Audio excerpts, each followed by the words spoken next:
Today I am going to discuss about the most important topic for the finance account assistant, that is chemical equations and its types. Okay, chemical reaction क्या होता है, पहले हम इसके बारे में बात करते हैं. ठीक है. It is the process in which new chemicals are form. एक ऐसे प्रोसेस होता है जिसमें एक नया केमिकल बनता है, वही हमारे पास क्या केमिकल रिएक्शन. तो इट इज़ द प्रोसेस, एक प्रोसेस है जिसमें एक न्यू प्रोडक्ट बनता है. ओके, उसको कहा जाता है chemical reaction. Hydrogen gas react with oxygen gas to produce water under some condition. Hydrogen gas जब रिएक्ट करता है ऑक्सीजन के साथ और क्या बनाता है, water under some condition. Okay, new product are form. इसमें क्या होता है, नई प्रोडक्ट बनता है. यहाँ पे क्या करता है, एक नया प्रोडक्ट बनता है. तो केमिकल रिएक्शन क्या है, केमिकल रिएक्शन क्या है, एक प्रोसेस है जिसमें एक न्यू केमिकल बनता है. हाइड्रोजन गैस जब रिएक्ट करते हैं oxygen to produce water under some condition, इसमें नया प्रोडक्ट बनता है, new products are form. Chemical equation क्या है, simple representation of the chemical reaction with symbol and formulas. Chemical equation क्या है, एक सिंपल रिप्रेजेंटेशन है केमिकल रिएक्शन जिसमें सिंबल्स और फार्मूला का हम यूज़ करते हैं. ओके, जैसे H2 क्या है, गैस है, ये रिएक्ट करते हैं किसके साथ, ऑक्सीजन के साथ, क्या बनता है, वाटर. तो hydrogen gas react with oxygen to form water. ये वाली जो साइड होती है लेफ्ट हैंड साइड, ये जो लेफ्ट हैंड साइड होती है ये क्या होता है, ये होता है हमारे पास रिएक्टेंट, और जो राइट हैंड साइड होता है ये होता है हमारे पास प्रोडक्ट. ओके, तो जब दो चीज़ें आपस में मिलती है तो क्या बनता है, एक प्रोडक्ट बनता है. ये रिएक्टेंट, ये प्रोडक्ट. H2 क्या हाइड्रोजन गैस है, O2 क्या है, ऑक्सीजन है, ऑक्सीजन गैस है, और H2O क्या है, वाटर. देखो यहाँ पे कुछ सिंबल है, जैसे एस है. जब भी कोई कहीं पर एलिमेंट दिया होता है तो वहाँ पे लिखा होता है, या कंपाउंड दिया होता है तो ब्रैकेट में लिखा होता है SLGPPT और एक्वस. इसका क्या मीनिंग है, एस होगा तो सॉलिड होगा, वो एल होगा तो लिक्विड होगा, जी होगा तो गैस होगा, पीपीटी होगा तो मीन्स वो प्रिसिपिटेट. याद रखना, अगर पीपीटी होगा तो क्या होगा, प्रिसिपिटेट. प्रिसिपिटेट क्या होता है, जो पानी में नहीं घुलता, इनसॉल्युबल इन वाटर, जो पानी में नहीं घुलता है. Okay, insoluble in water. और एक्वस हो गया, एक ही होता है एक्वस, जो पानी में घुल जाता है, सॉल्युबल इन वाटर. अब उसके बाद हमें कुछ एलिमेंट्स के बारे में जानना होगा, उसकी वैलेंसी. ओके, जैसे सोडियम है, सोडियम का वैलेंसी क्या, 1 है. ठीक है, पोटेशियम के पॉजिटिव मीन्स 1 वैलेंसी है. ठीक है, सिल्वर Ag 1 वैलेंसी है. कॉपर Cu, कॉपर 1, ये 1 है. मैग्नीशियम Mg 1, Mg पॉजिटिव, इसका भी 1 है. ओके, ये सारे क्या है, पॉजिटिव. इनका इनका वैलेंसी क्या है, 1 है. उसके बाद कैल्शियम जिंक, कैल्शियम और जिंक का क्या है, 2 पॉजिटिव है. ठीक है, जिंक 2 पॉजिटिव. आयरन सेकंड, याद रखना, अगर आयरन Fe सेकंड होगा तो वो आगे फेरस, फेरस होगी, याद रखना. एक आयरन सेकंड है और एक है आयरन थर्ड, एक है फेरिक, याद रखना. आयरन, अगर हमारे पास आयरन क्या होगा, Fe, अगर हमारे पास आयरन क्या होगा, आयरन सेकंड होगा, और जब आयरन क्या हो जाएगा, थर्ड हो जाएगा, ये होता है फेरस, और ये होता है फेरिक. ये आपने याद रखना, एक होता है फेरस, एक होता है फेरिक. ओके, तो जो हमारे पास यहाँ पे है, iron second, ferrous Fe2 positive. उसके बाद copper second, Cu2 positive. Lead second, Pb2, और barium Ba2 positive. Aluminium Al3 positive, aluminium 3 positive, इसके 3 वैलेंसी है. और आयरन थर्ड जो फेरिक है, Fe3 पॉजिटिव. याद रखना, इसका मतलब आयरन +2 पे पॉजिटिव में भी एग्जिस्ट करता है, +3 में भी एग्जिस्ट करता है. ओके, अगर 2 में एग्जिस्ट करेगा तो इसका मतलब वो फेरस है, अगर 3 में करेगा तो अगर वो क्या है, फेरिस है, फेरिक है. ओके, तो आई होप एवरीबॉडी क्लियर.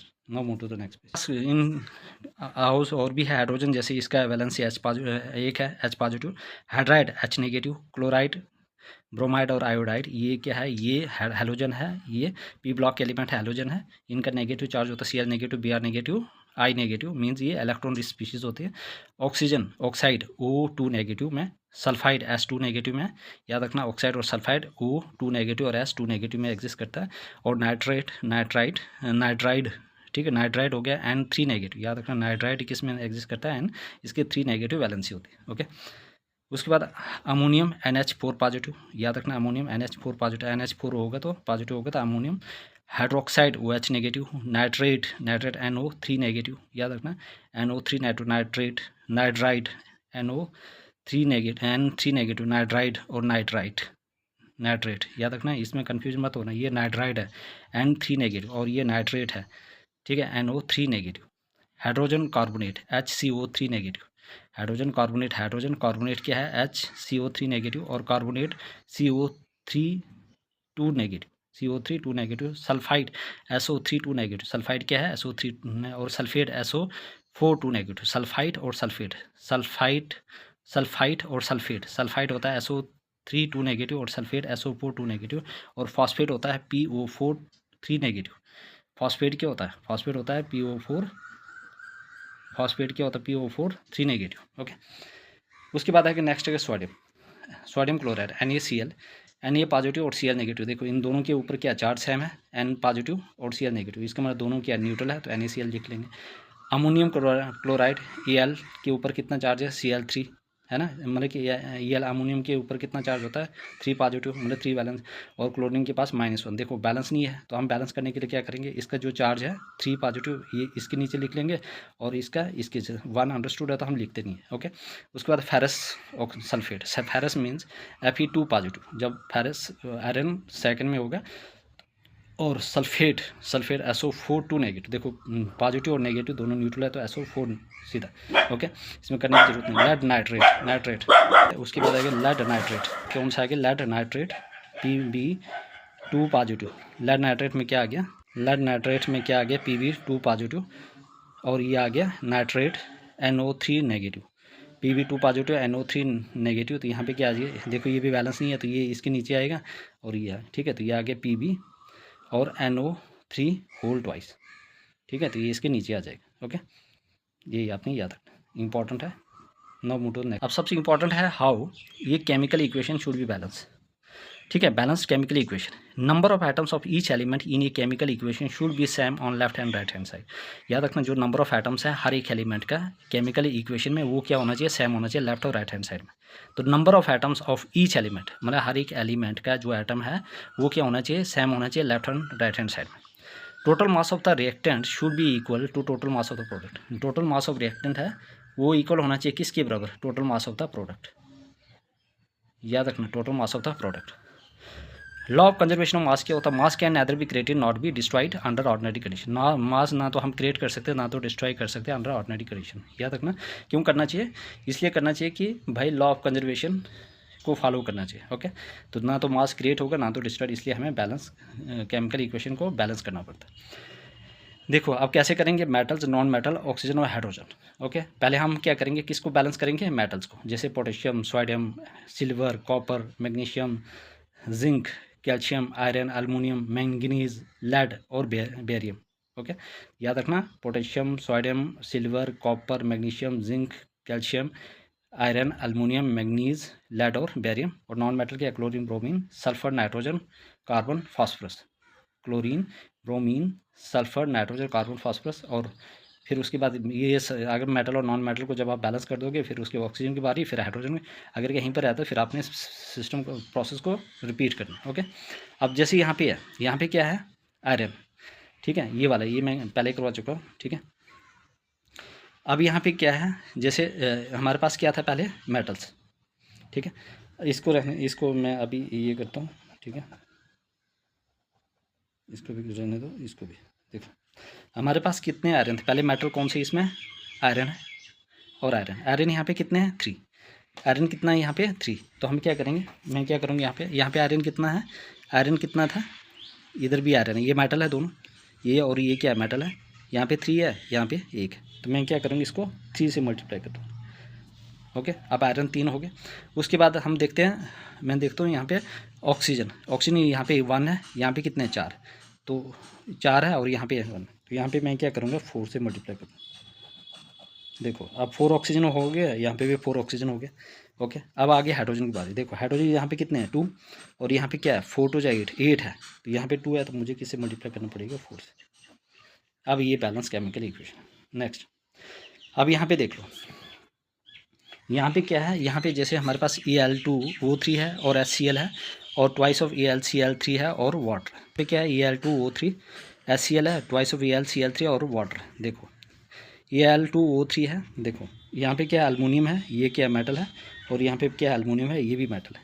ठीक है, अब इसमें हम क्या करेंगे, यहाँ पे कितने अल्मोनियम है, 2, और यहाँ पे क्या है, अल्मोनियम 2। ठीक है, इसका मतलब ये अल्मोनियम बैलेंस है। ओके, ऑक्सीजन यहाँ पे ऑक्सीजन कितने हैं, 3, और यहाँ पे ऑक्सीजन कितने हैं, 1। तो मैं यहाँ पे क्या करूँगा, 3 से मल्टीप्लाई कर दूँगा, 3 ऑक्सीजन इधर भी हो गया।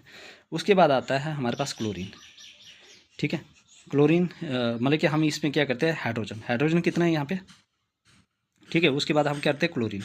अब जिस मर्जी उसको करो, लेकिन बैलेंस। क्लोरीन यहाँ पे 1 है, यहाँ पे 3 है, तो मुझे क्या करना पड़ेगा, यहाँ पे 3 से मल्टीप्लाई करना पड़ेगा। ओके, 3 क्लोरीन में हो गया। हाइड्रोजन, यहाँ पे 1 हाइड्रोजन है, और यहाँ पे 3 2 जा 6 हाइड्रोजन, ठीक है। तो यहाँ पे कितना है 6 हाइड्रोजन, ठीक है। तो यहाँ पे हमारे पास कितने हैं हाइड्रोजन 6 है, और यहाँ पे क्या है 3 है, ठीक है। तो अब मुझे इसको 6 बनाने के लिए क्या करना पड़ेगा, ठीक है। तो यहाँ पे देखो अल्मोनियम 2 आ गया, यहाँ पे अल्मोनियम 2 आ गया, अल्मोनियम 2 आ गया। उसके बाद आ गया क्लोरीन 3 आ गया, इसमें भी क्लोरीन नहीं, क्लोरीन 3 2 जा 6 है, क्लोरीन क्या आ गया 6, यहाँ पे 3 2 जा 6 हो गया क्लोरीन, ठीक है। यहाँ पे पहले 3 मतलब 3 2 जा 6 क्लोरीन है, और यहाँ पे क्या करना पड़ेगा मुझे 6 करना पड़ेगा। देखो अब हमारे पास हाइड्रोजन क्या है 3 2 जा 6 हाइड्रोजन है, और 6 हाइड्रोजन है। क्लोरीन 3 2 जा 6 क्लोरीन है। अल्मोनियम 2, यहाँ पे 2 अल्मोनियम है। ऑक्सीजन यहाँ पे 3, और यहाँ पे ऑक्सीजन 3, ये भी क्या आ गया बैलेंस आ गया, बैलेंस्ड हो गया। Okay, I hope everybody clear, no more to the next page. अब यहाँ पे क्या है हमारे पास कॉपर CuO है और Cu2S, और कॉपर और SO2। देखो यहाँ पे कॉपर, पहले हम कॉपर की बात करते हैं। कॉपर कितना है, पहले हम किसको लेंगे कॉपर को, ठीक है। पहले हम किसको लेंगे कॉपर, कॉपर कितना है 2, और यहाँ पे कॉपर क्या है 1, तो 2 कॉपर, ये मेटल है, पहले हम मेटल को देखेंगे। और यहाँ पे कॉपर क्या है 1, तो इसको हम क्या करेंगे 2 से मल्टीप्लाई करेंगे, हो गए दोनों कॉपर। ओके, अब हमारे पास देखेंगे यहाँ पे, नहीं सॉरी, देखो यहाँ पे 2 कॉपर, एक इधर है 2 इधर है, 4 कॉपर है, 2 और 2 4, तो यहाँ पे मुझे करना पड़ेगा 4 कॉपर से, किससे करना पड़ेगा 4 कॉपर से। ओके, हो गया बैलेंस। उसके बाद ऑक्सीजन, यहाँ पे कितना ऑक्सीजन है 2, और यहाँ पे कितना है ऑक्सीजन है 1, तो यहाँ पे मुझे क्या करना पड़ेगा 2 से मल्टीप्लाई करना पड़ेगा, 2 ऑक्सीजन। ओके, कितने आया 2 ऑक्सीजन, ठीक है। उसके बाद सल्फ़र, यहाँ पे कितना सल्फ़र है 1, और यहाँ पे भी क्या है 1 है। ओके, अब देखेंगे हम 2 2 जा 4 5 6 कॉपर, यहाँ पे तो 4 है, तो मुझे इसको क्या करना पड़ेगा दोबारा से रिपीट करना पड़ेगा। अब यहाँ पे आ जाए 6, अब देख लो, अब बैलेंस हुआ, अब हो गया बैलेंस, ठीक है। यहाँ पे कितना है 4 5 6 कॉपर आ गया, 6 कॉपर आ गया। ऑक्सीजन 2, यहाँ पे ऑक्सीजन 2, सल्फ़र 1 और सल्फ़र 1, ये बैलेंस आ गया। Okay, next one is BaCl2 और Al2SO4 3 BSO4 Al2। अब देखो पहले हम बेरिलियम को देखेंगे, बेरिलियम, ठीक है। यहाँ पे बेरिलियम है, बैलेंस्ड है। क्लोरीन Cl, मतलब उसके बाद अल्मोनियम ये 2 है, इधर कितना है 1 है, इसको हम 2 से करेंगे, इधर 2 है, और यहाँ पे इसको 2 से करेंगे, बैलेंस हो गया 2 अल्मोनियम। क्लोरीन 2 क्लोरीन, और यहाँ पे 3, तो मैं क्या करूँगा इसको, ठीक, मतलब यहाँ पे 3 क्लोरीन, यहाँ पे कितना है 2 क्लोरीन, और यहाँ पे 3 2 जा 6 क्लोरीन आ गया 6, तो मैं यहाँ पे क्या करूँगा इसको 3 से मल्टीप्लाई कर दूँगा, 3 2 जा 6 क्लोरीन आ गया, ठीक है। अब देखो, अब सल्फ़र है, सल्फ़र कितने हैं 3, तो यहाँ पे कितने हैं सल्फ़र 1 है, मुझे 3 से मल्टीप्लाई करने पड़ेगा 3 सल्फ़र। उसके बाद ऑक्सीजन 4 3 जा 12, और यहाँ पे ऑक्सीजन कितना है 4 3 जा 12, ये भी सही है, ठीक है। अब देखेंगे हम बेरिलियम 3, ठीक है। क्लोरीन 3 2 जा 6, और क्लोरीन 3 2 जा 6, बिल्कुल सही है। अल्मोनियम 2 बिल्कुल। उसके बाद बेरिलियम, सल्फ़र कितना है, सल्फ़र यहाँ पे आगे 3, और यहाँ पे आगे सल्फ़र 3। ऑक्सीजन 3 2 जा 4 3 जा 12, और ऑक्सीजन 4 3 जा 12, तो ये भी क्या आ गया बैलेंस आ गया, ठीक है। तो ये वाली रिएक्शन आप खुद निकालोगे और मुझे कमेंट में बताओगे। ओके, इम्पॉर्टेंट, ठीक है। सिमिलरली अगर हमारे पास ये कोफिशिएंट दिया है इसका, ठीक है, मतलब कि एटम है PeL + QH वाटर, और ReL2O3 और SH2, balance the chemical equation and value. अब हमने इसकी वैल्यू क्या करनी है फाइंड आउट करनी है, ठीक है। ये भी आसान, ये भी कोई मुश्किल नहीं है। अल्मोनियम कितना है Al, और यहाँ पे कितने अल्मोनियम 2, तो यहाँ पे मैं 2 लगा दूँगा, बैलेंस हो गया। पहले हमने मेटल का कर दिया, उसके बाद हम क्या करेंगे H2, यहाँ पे H2 है, यहाँ पे भी H2 करेक्ट है। यहाँ पे ऑक्सीजन 3 है, यहाँ पे ऑक्सीजन कितना है 1 है, मैं 3 से मल्टीप्लाई कर दूँगा। अब देखो हाइड्रोजन 3 2 जा 6, तो यहाँ पे भी 6 करना पड़ेगा। देखो 2 अल्मोनियम, ऑक्सीजन 3 ऑक्सीजन, 6 है, ये भी बैलेंस आ गया। अब हमारे पास ये P की वैल्यू क्या आ गई 2, उसके बाद Q की वैल्यू क्या आ गई 3, R की वैल्यू क्या आ गई ठीक है। तो हमारे पास जो आर था, आर की वैल्यू क्या आ गई 1 और ओके ये वाला बैलेंस, ठीक है। उसके बाद आ गया इसका एस की वैल्यू आ गई हमारे पास 3, तो ये आ गया important. Next one is MnO2 X HCl MnCl2 और YH2O और ZnCl। ये भी आसान है। पहले हम मैंगनीज को लेंगे, ये मेटल है, ये भी मेटल है, ये बैलेंस है। उसके बाद देखेंगे हम H और यहाँ पे H2 है, तो मुझे यहाँ पे 2 लगाना पड़ेगा, होगी ये भी। क्लोरीन Cl, ये भी Cl2 है। ऑक्सीजन ये 2 ऑक्सीजन है, यहाँ पे एक ही है, तो मुझे क्या करना पड़ेगा, 2 से मल्टीप्लाई करना पड़ेगा। अब देखो Mn ठीक है। क्लोरीन 2 इधर है, क्लोरीन 2 4 क्लोरीन है, यहाँ पे 2 है, तो मुझे क्या करना पड़ेगा, यहाँ पे 4 से मल्टीप्लाई करना पड़ेगा, ठीक है। तो अब 4 क्लोरीन है, 4 क्लोरीन 1 और 2 और 2 4 क्लोरीन। हाइड्रोजन कितने हैं, 2 2 4 और हाइड्रोजन 4, ओके। मैंगनीज ऑक्सीजन कितने हैं, 2, यहाँ पे भी ऑक्सीजन क्या है, 2 है, तो ये भी बैलेंस होगी, ठीक है। ये भी क्या होगी, बैलेंस होगी। Now move to the next. अब है characteristics of a chemical reaction क्या है। फॉर्मेशन ऑफ ए प्रेसिपिटेट, ये क्या बनाता है, प्रेसिपिटेट बनाता है ना, कुछ ऐसी चीज़ें जो इंसॉल्युबल होती हैं। इवोल्यूशन ऑफ गैस निकलती है, कलर चेंज हो जाता है, स्टेट चेंज हो जाती है ना। उसके बाद टेम्परेचर भी change. Types of chemical reaction कौन कौन सी है, जैसे combination reaction, decomposition reaction, displacement reaction, double displacement reaction, combustion reaction, redox reaction जिसमें ऑक्सीडेशन और रिडक्शन आता है, न्यूट्रलाइजेशन रिएक्शन, प्रेसिपिटेशन रिएक्शन, ये इंपॉर्टेंट रिएक्शन है। केमिकल रिएक्शन क्या है, 2 और more reactant combine to form a single product, जिसमें 2 या 2 से ज़्यादा, मतलब जिसमें 2 या 2 से ज़्यादा रिएक्शन आपस में कंबाइन होते हैं तो एक सिंगल प्रोडक्ट बनता है, उसको कहा जाता है कॉम्बिनेशन रिएक्शन। जैसे burning of A magnesium river, जो मैग्नीशियम रिवर बर्न करता है तो क्या करता है, तो ट्वाइस ऑफ Mg सॉलिड, ये किसके साथ रिएक्ट करता है, ऑक्सीजन के साथ, गैस के साथ क्या बनाता है Mg, वो सॉलिड और हीट। ये मैग्नीशियम ये आ गया हमारे पास, कम्स फ्रॉम एयर, और ये आगे वाइस्ट प्रेसिपिटेट बनाता है मैग्नीशियम ऑक्साइड, और क्या करता है, हीट रिलीज करता है। इसमें क्या होता है, हीट रिलीज हो जाती है, याद रखना इसको कहा जाए, जहाँ जिस रिएक्शन में हीट रिलीज होगी वो आ गया एक्सोथर्मिक रिएक्शन, और जिसमें एब्जॉर्ब होगी वो आ गया एंडोथर्मिक रिएक्शन। तो हीट रिलीज होगी तो एक्सोथर्मिक रिएक्शन है, हीट एब्जॉर्ब हो गया endothermic reaction, okay. I hope everybody clear. Next, heat energy releases so temperature नहीं, देखो जैसी ही एनर्जी रिलीज करेगी तो टेम्परेचर भी बढ़ेगा, ऑब्वियस सी बात है। कम्बिनेशन एंड एक्सोथर्मिक रिएक्शन, ये कौन सा है, कम्बिनेशन रिएक्शन भी है, और 2 या 2 से ज़्यादा प्रोडक्ट आपस में कंबाइन हुए इस रिएक्शन में, और इसलिए वो कम्बिनेशन रिएक्शन है। और एक्सोथर्मिक इसमें हीट रिलीज हो रही है। ये white MgO powder in white glass, एक पाउडर भी बन रहा है इसमें। वैन मैग्नीशियम बर्न, जब मैग्नीशियम जलता है तो क्या करता है, विद डैजलिंग साउंड निकलती है, और white flame, very bright light होती है, याद रखना, डैजलिंग साउंड और फ्लैम निकलती है वाइट और ब्राइट लाइट होती है।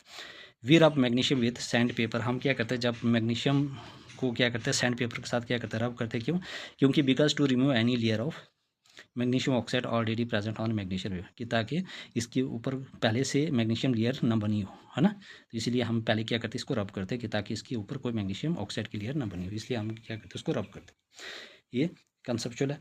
We should keep magnesium ribbon away from our eyes, हमें मैग्नीशियम रिबन को अपनी आंखों से दूर रखनी चाहिए, because the reaction is exothermic, क्योंकि जो रिएक्शन है वो क्या है, एक्सोथर्मिक है ना, वहाँ से हीट रिलीज हो जाती है। And it emit dazzling white light, और यहाँ से एक वाइट लाइट रिलीज हो जाती है, so bright that you can not see for a short time after looking at it, ठीक है। तो जब आप इसकी तरफ देखोगे, वो चीज़ें करोगे, तो आप कुछ टाइम के लिए नहीं देख पाओगे, ओके। अब है इसके ऊपर एक सवाल आया हुआ है, नॉट ट्रू स्टेटमेंट, ठीक है, जो ट्रू नहीं है about burning of magnesium ribbon in air. देखो क्या क्या इसके ट्रू स्टेटमेंट नहीं है। ये white powder is form on burning, बिल्कुल ये तो है, ये इसका true statement. It is an example of combination reaction, बिल्कुल ये भी कॉम्बिनेशन रिएक्शन का रिएक्शन है, ठीक है। इट बर्न्स विद डाइजिंग फ्लेम, बिल्कुल सही है। इट इज़ एंडोथर्मिक, क्या एंडोथर्मिक रिएक्शन है, नहीं, ये एक्सोथर्मिक रिएक्शन, तो यही गलत है, this is the right answer, ठीक है। तो ये exothermic. I hope everybody clear. Any person any doubt please ask me in the comment section में, ठीक है। तो देखो आप लोगों की जितना कॉन्टेक्ट ले रहे हो, फिर आप लोग सब्सक्राइब नहीं कर रहे हो, ना लाइक कर रहे हो, ना शेयर, ना कमेंट कर रहे हो, ये तो गलत बात है, ओके। तो आपको फ्री में इतना चीज़ें मिल रही है ना, तो फिर आप लोग, ठीक है, दूसरे चैनल में देख लेना, इतना किसी ने नहीं करवाया होगा, ओके। तो मिलते हैं नेक्स्ट लेक्चर में।